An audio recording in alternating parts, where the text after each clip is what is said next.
I got you guys good.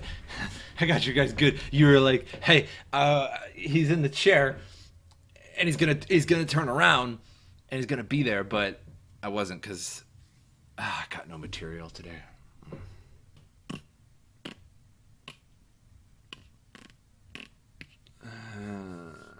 What am I gonna do? What am I gonna do? What am I gonna do? Woo! Woo, yeah! Woo, Sotko's number one! Sotko's number one! This is how you do it! Yeah!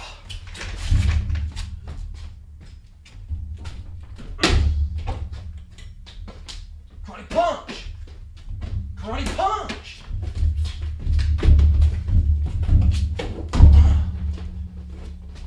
Super punch! Yeah!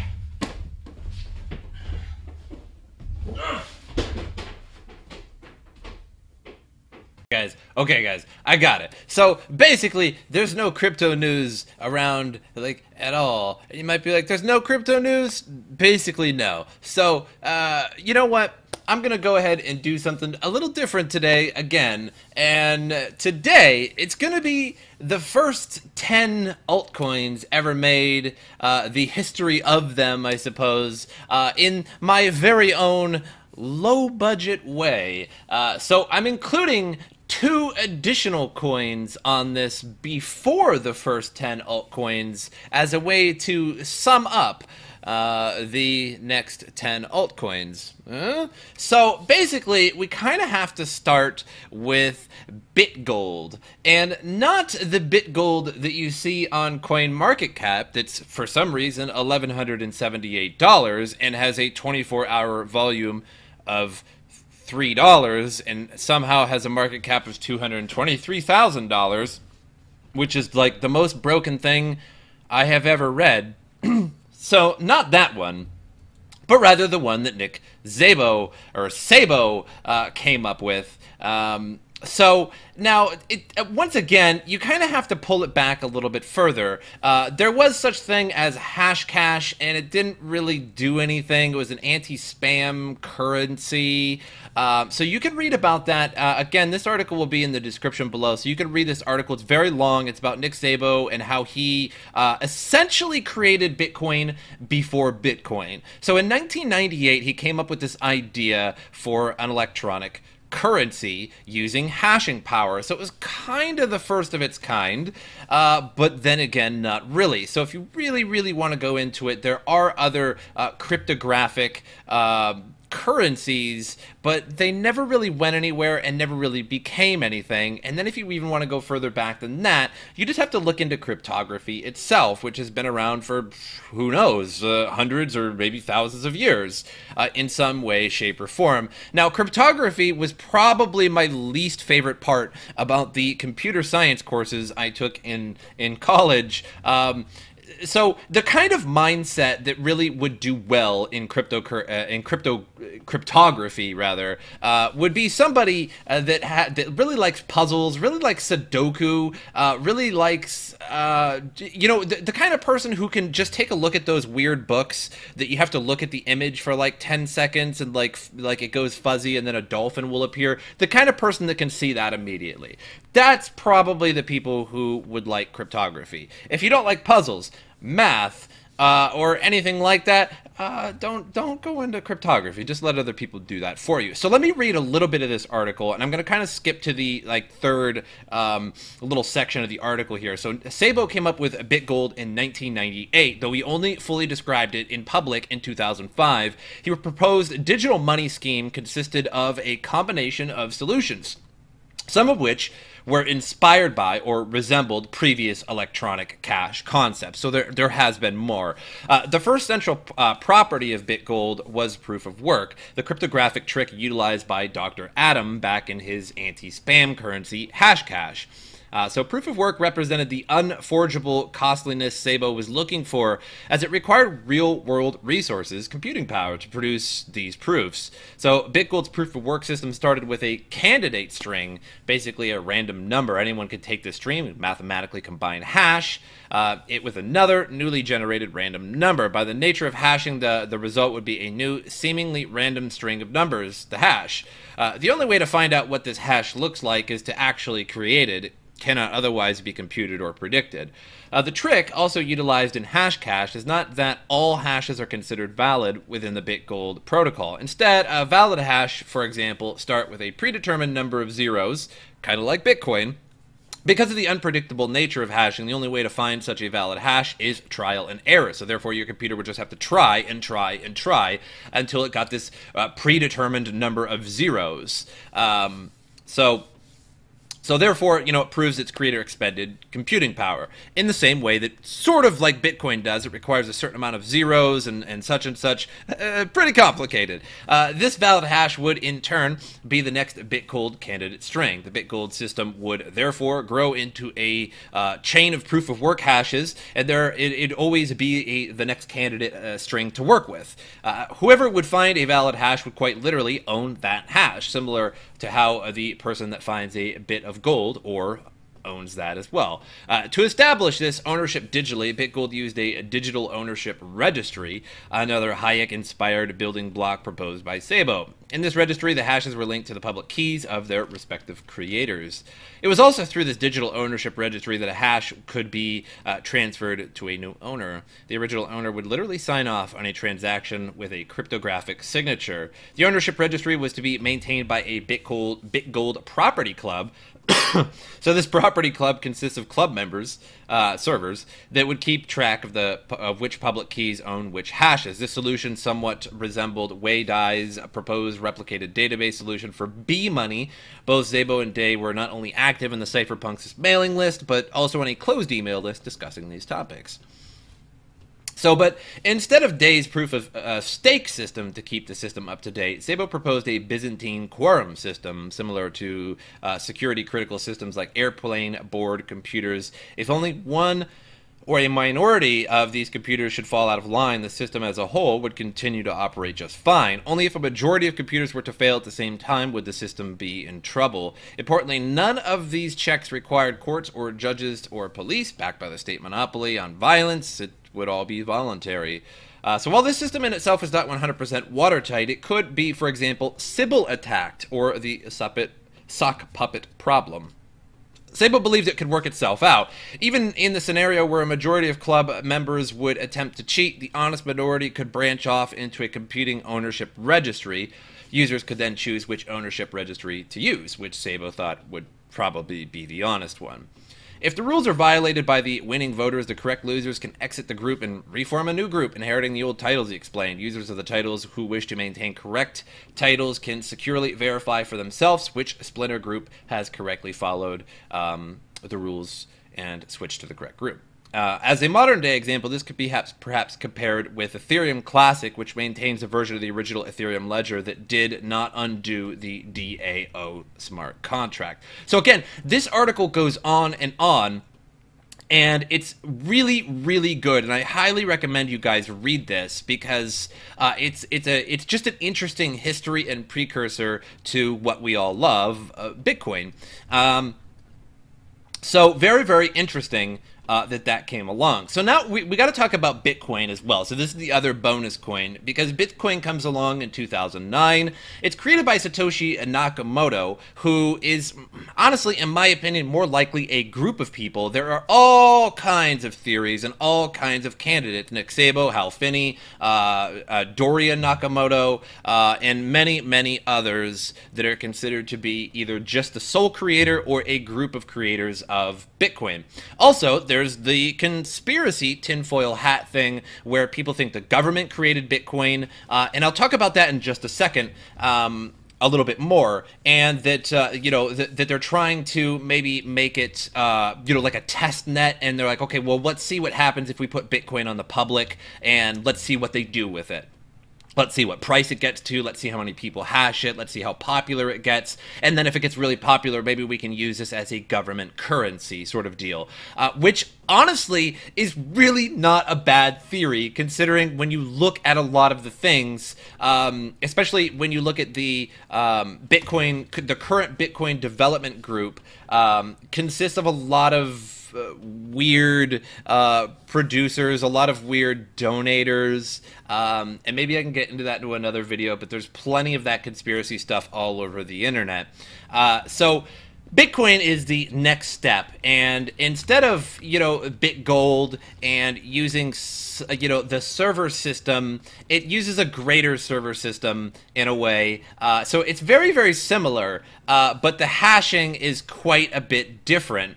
And so it comes about in 2009, in approximately January 2009, and everybody goes crazy for it.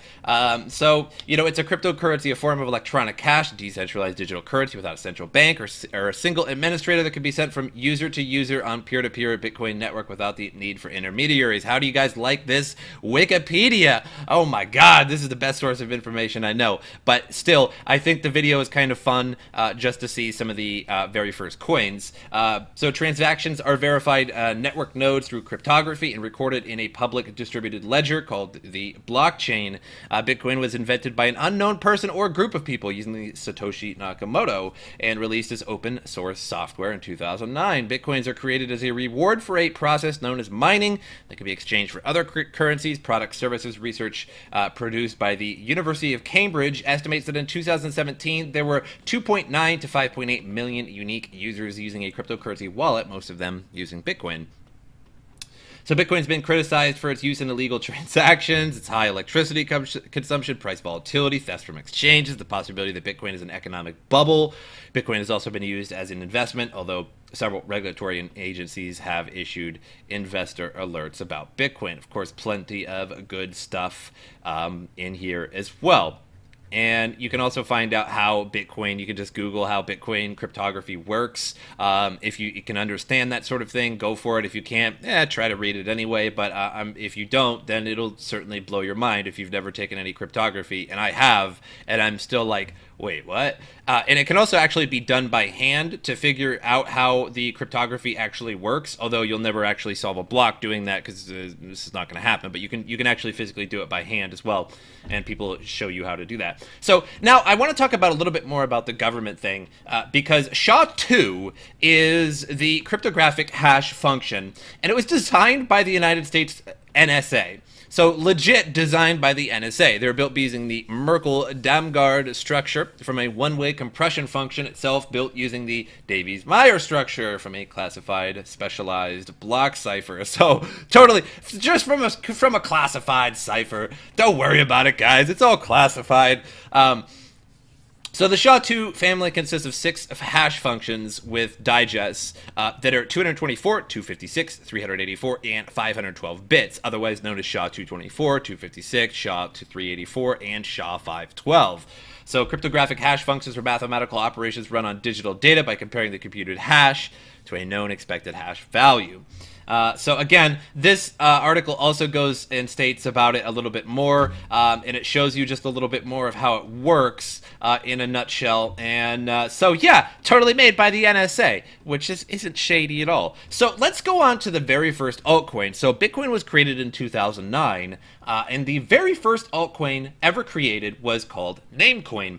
So Namecoin, it's mined with Bitcoin software as a bonus. It was based on a code of Bitcoin, used the same proof of work algorithm like Bitcoin. It's also limited to 21 million coins. Unlike Bitcoin, Namecoin could store data within its own blockchain transaction database. The original proposal for Namecoin called Namecoin to insert data into Bitcoin's blockchain directly. Anticipating scaling difficulties with this approach, a shared proof of work system was proposed to secure new cryptocurrencies with different use cases. So Namecoin's flagship use case is the censorship-resistant top-level domain .bit, which is functionally similar to .com or .net domains, but it's independent of ICANN, the main governing body for domain names. So basically, what does that mean? You could actually register a domain name with Namecoin. So all you'd have to do is send a transaction and you can have a website, MrSotko.bit, cryptocurrency.bit. And so it cost you about 5 cents to make a website, which is way cheaper than going through a domain service. However, you did have to update it from time to time, which was free. You just had to send a transaction on the Namecoin network, and it would continue updating your website domain name. So it didn't really, honestly, never really went anywhere. So if you look at the all-time high, it started off. It was made, by the way, in April 2011, and CoinMarketCap only goes back to 2013 here. But you can see it was about 50 cents in 2013. It blasted up to $13 some, and it never really recovered.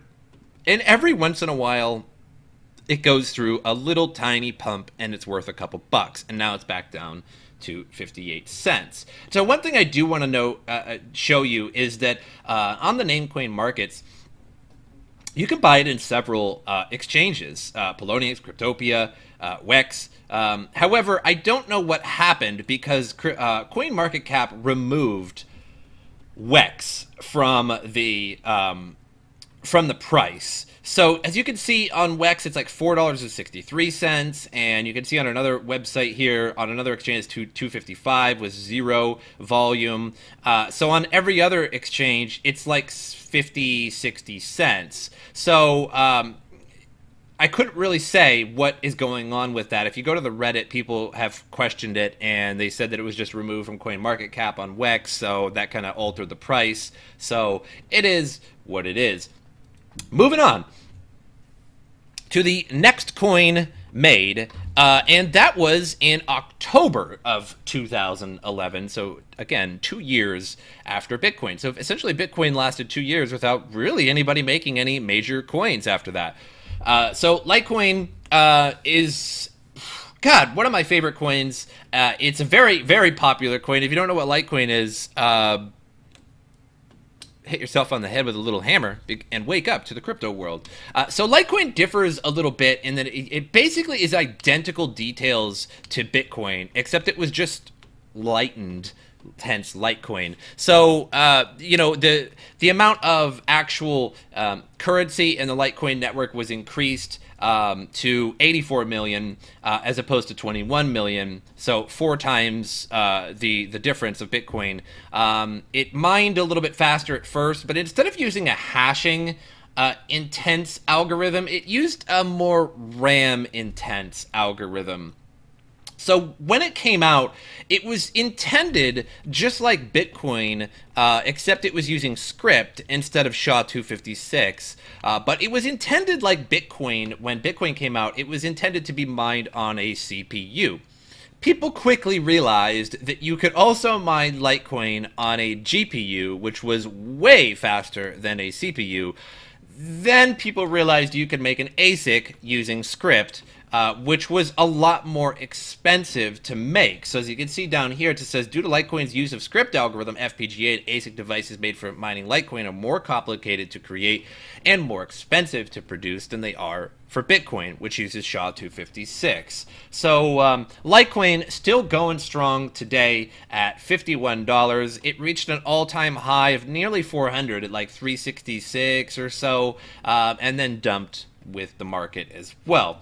The next coin was made sometime, I think, at the end of 2011. It was a peer-to-peer blockchain proof of work encrypted mail application. It's a proprietary alternative to Bitcoin using similar blockchain technology. It, too, uses SHA-256. And you'll notice that that is a recurring thing with some of the earlier coins,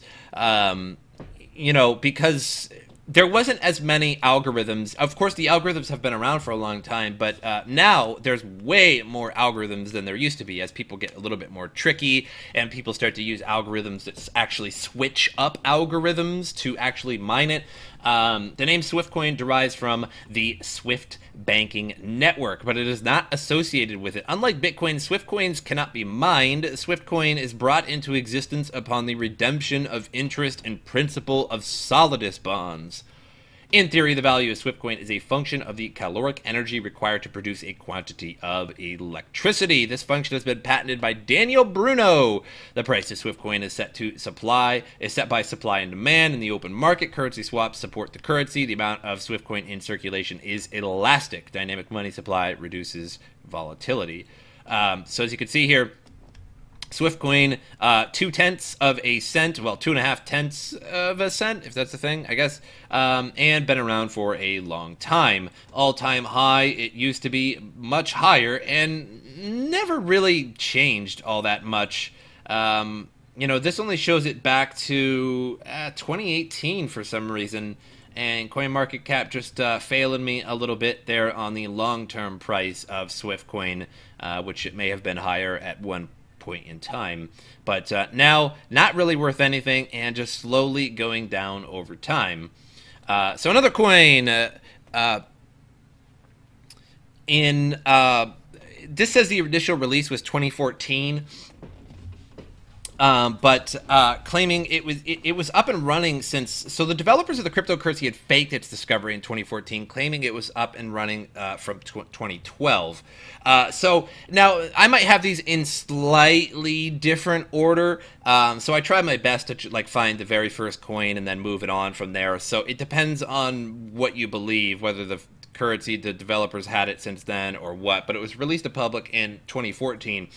It's the first cryptocurrency based on the crypto note technology, and otherwise kryptonite, like Monero and such. So with an open source code design for anonymous cash settlement, Bitcoin protects the user's privacy and with impassive and anonymous transactions, just like Monero. It's a completely independent currency developed separately from Bitcoin and its forks. The basis of creation of Bitcoin was the unique crypto note technology. So it was released again in 2014. They said it was, you know, since 2012. It might have been. The dated signatures in the white paper were later proven to be fake. By the time the discovery took place, a little over 80% of Bitcoin's maximum supply had already been mined. Since the launch, several improvements have been made, including multi-value transactions, several security updates. 2013, the original implementation of CryptoNote Java was rewritten using C++ as of 2015. Bitcoin has been forked more than 25 times. So Bitcoin, in my opinion, kind of a shitcoin. Was never particularly useful to me, but you can see some of its forks here. Buddha Coin, you know, Monero there, Darkcoin, Quasar Coin, Phantom Coin, Aeon, just goes on and on and on. Dash Coin, it just keeps on going. It is, so it was important, an important coin to make better coins, in my opinion. Bitcoin sporting a big, nasty, for a long time, virtually no price whatsoever. I don't know if CoinMarketCap is wrong here or what. They're never always entirely correct. But as you can see, it has gone through many pump and dumps over the ages. And I remember one time, the one day that it pumped some thousands of percent, and then just dumped on everybody. So Bitcoin never really worth investing into, in my opinion, unless you just set some ridiculous price and then hope it gets pumped to that price, which is a possibility. So Bitcoin, the kind of coin that you buy and then you just set it on an exchange for about 1 cent and then hope that it gets pumped to 1 cent, and then you make a ton of money. In that sense, you know, in that case, it'd be like just about 10 times your money if it went to 1 penny, a little less because of the little dally on there, little dingle. So let's get some of these closing here so we can work with some better space, and we'll move on to the next coin. So Purecoin was developed in 2012. So I did totally have Bitcoin wrong. Sorry. But Purecoin in 2012, so this is easily like the third, maybe fourth coin ever made. Purecoin is based on an August 2012 paper which lists the authors as Scott Nadal and Sonny King. Sonny King, who also created Primecoin, is a pseudonym. Nadal's involvement had diminished by November 2013. Purecoin was inspired by Bitcoin, and it shares much of the source code and technical implementations of Bitcoin, except...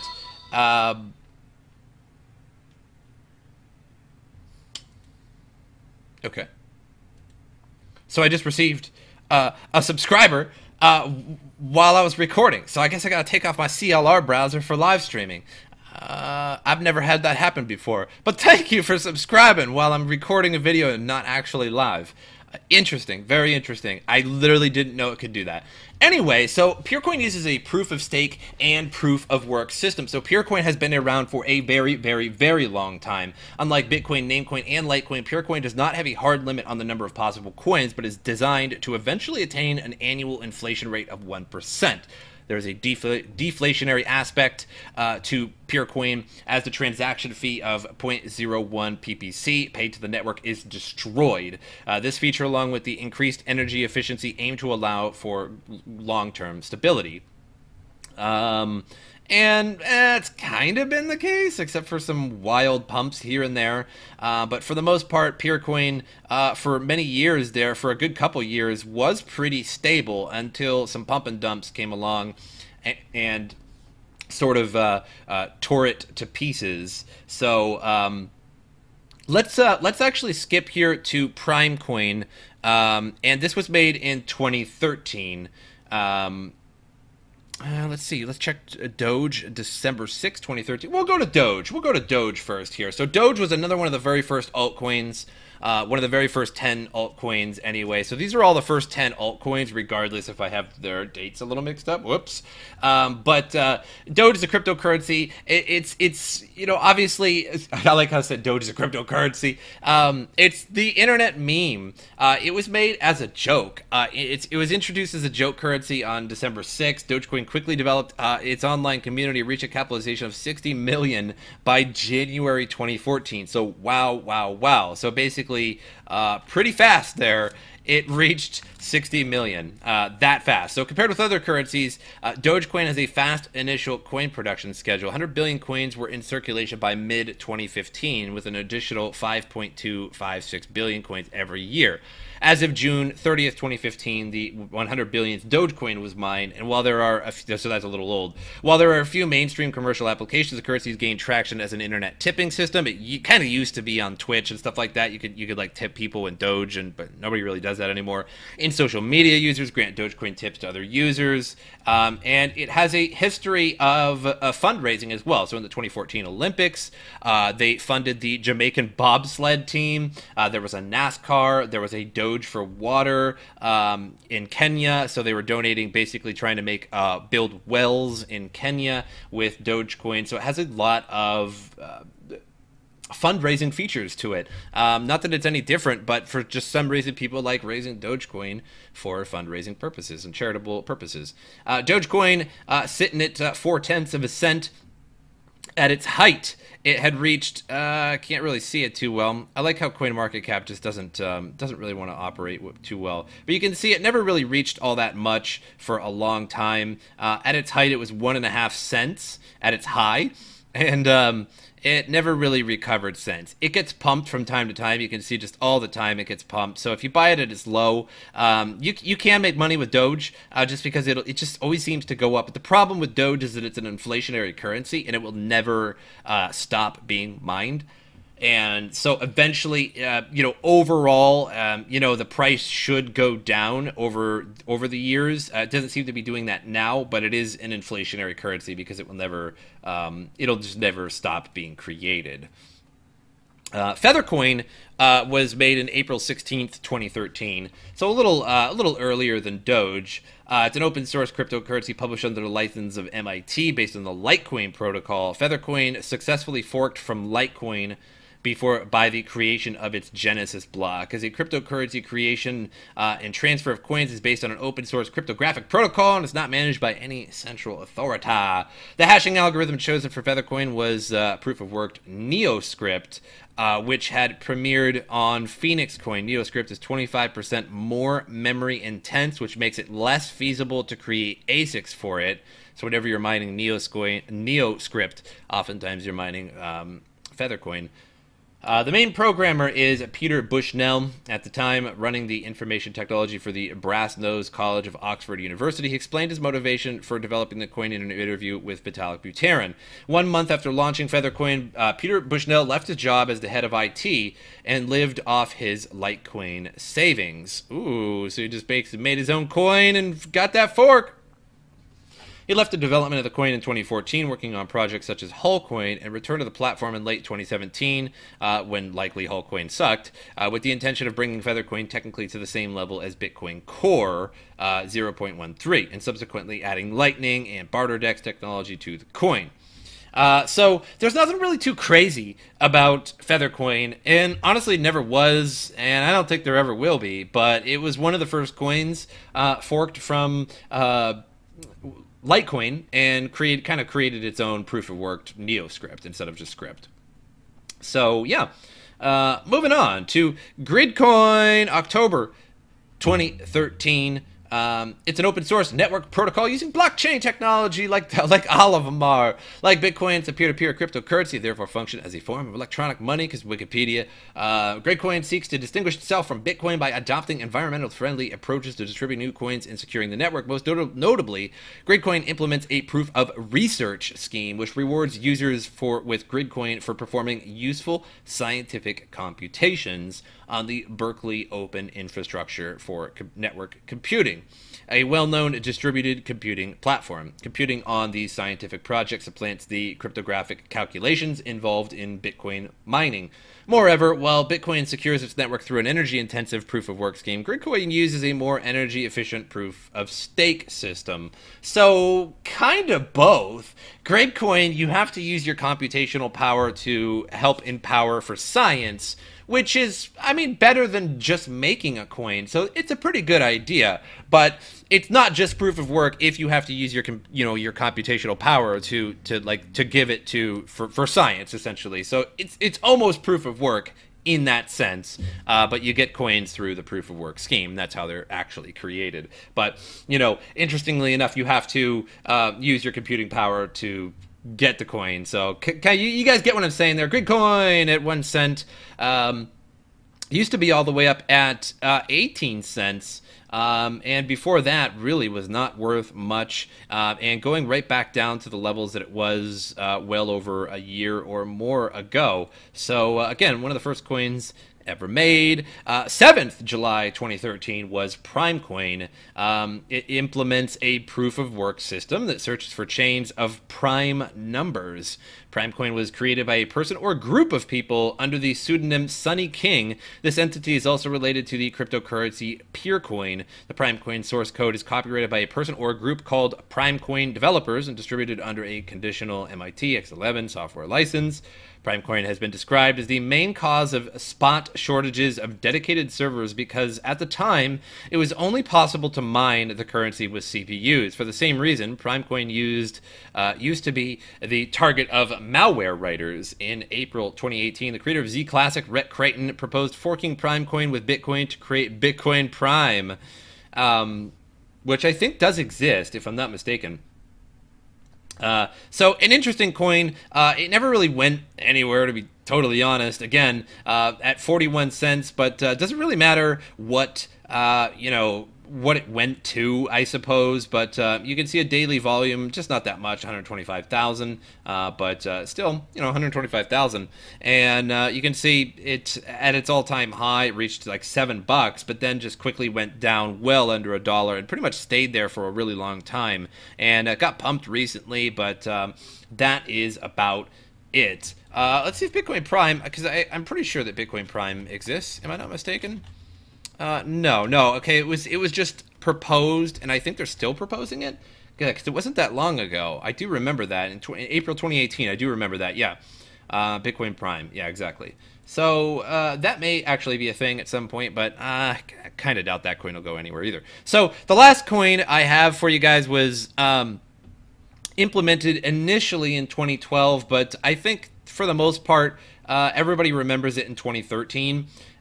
Ripple is a real-time gross settlement system, currency exchange, and remittance network created by Ripple Labs, a US-based technology company. Ripple is built upon a distributed open-source internet protocol and supports tokens representing fiat currency, cryptocurrency, and commodities and other units of value such as frequent flyer miles and mobile units. Released in 2012, Ripple purports to enable secure, instantly and nearly free global financial transactions of any size with no chargebacks. Ripple is based around a shared public ledger, the XRP ledger, which uses a consensus process that allows for payments, exchanges, remittance in a distributed process. The network can operate without the Ripple company among its validators or companies, internet service providers, and the Massachusetts Institute of Technology, MIT. The ledger employs the decentralized native cryptocurrency known as XRP, which as of September 2018 was the third largest coin by market cap, used by companies such as Unicredit, UBS, and Santander. Ripple has been increasingly adopted by banks and payment networks as settlement infrastructure technology, with American Banker explaining that from banks' perspective, distributed ledgers like the Ripple system have a number of advantages over cryptocurrencies like Bitcoin. So moving on, a lot of people don't consider XRP, Ripple, whatever, a cryptocurrency, and it's really not. It's not created through a proof of work method, not even proof of stake or anything like that, but it makes you money. So as you can see, it never was really worth much for years. It was never worth even maybe a penny. It came to be a couple times, maybe 2 cents there for a little while. And then in 2017, it just absolutely exploded. And if you had purchased Ripple when it first came out at less than a penny and you actually sold it up here, it would be one of the biggest increases of any coin. Pretty incredible increase, particularly if you'd bought it, of course, a long time ago. But if you had bought it in 2017 in January and then sold it towards the end of the year, it would have been an incredible increase in price. So, it didn't actually, so it actually passed the bull run a little bit. Bitcoin and most of the coins started going down on December 18th, but whereas Ripple kept on going until about January 11th, which was kind of odd. But I hope you guys enjoyed this. I know it was a little switched up on a few of them, but those are the first 10 altcoins. And are you guys surprised at any of those coins? Have you heard of all those coins? And maybe some of those coins you knew existed, but didn't realize they had existed for so long. So I thought that was pretty interesting. And make sure you guys click on the link below for this article. It's really good. Trust me, guys. It's super good. It's a really good read, and it really talks about the creation of Bitcoin, BitGold, which never really was created, but like the idea of it. And then you kind of get the idea of how Bitcoin was created by this article. And then you really start to wonder who created Bitcoin, which is always just in our minds. It might come out one day, but it's a good read. And I hope you guys enjoyed this, and I will see you guys next time.